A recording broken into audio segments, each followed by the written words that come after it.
नमो भगवते वासुदेवाय नमः। धर्मराज युधिष्ठिर बोले, हे भगवान, मैं आपको नमस्कार करता हूँ।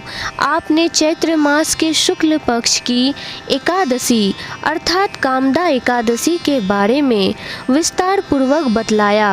अब आप कृपा करके वैशाख कृष्ण एकादशी का क्या नाम है तथा उसकी विधि एवं महात्म्य क्या है।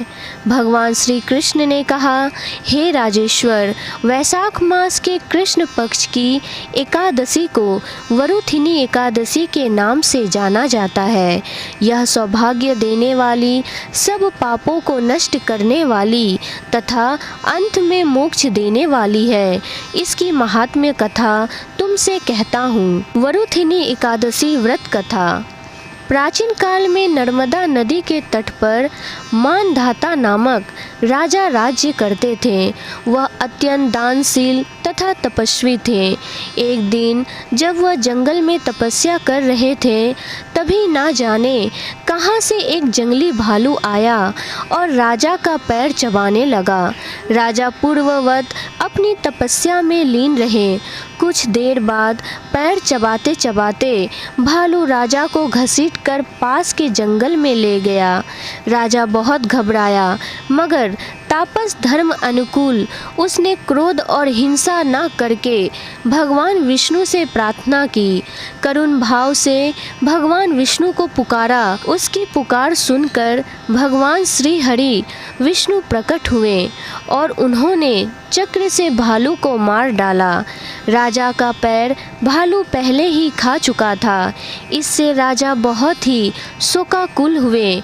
उन्हें दुखी देखकर भगवान विष्णु बोले, हे वत्स, शोक मत करो। तुम मथुरा जाओ और वरुथिनी एकादशी का व्रत रखकर मेरी वराह अवतार मूर्ति की पूजा करो। उसके प्रभाव से पुनः सुदृढ़ अंगों वाले हो जाओगे। इस भालू ने तुम्हें जो काटा है, यह तुम्हारे पूर्व जन्म का अपराध था। भगवान की आज्ञा मानकर राजा मानधाता ने मथुरा जाकर श्रद्धापूर्वक वरुथिनी एकादशी का व्रत किया। इसके प्रभाव से राजा शीघ्र ही पुनः सुंदर और संपूर्ण अंगों वाला हो गया। इसी एकादशी के प्रभाव से राजा मानधाता स्वर्ग गए थे।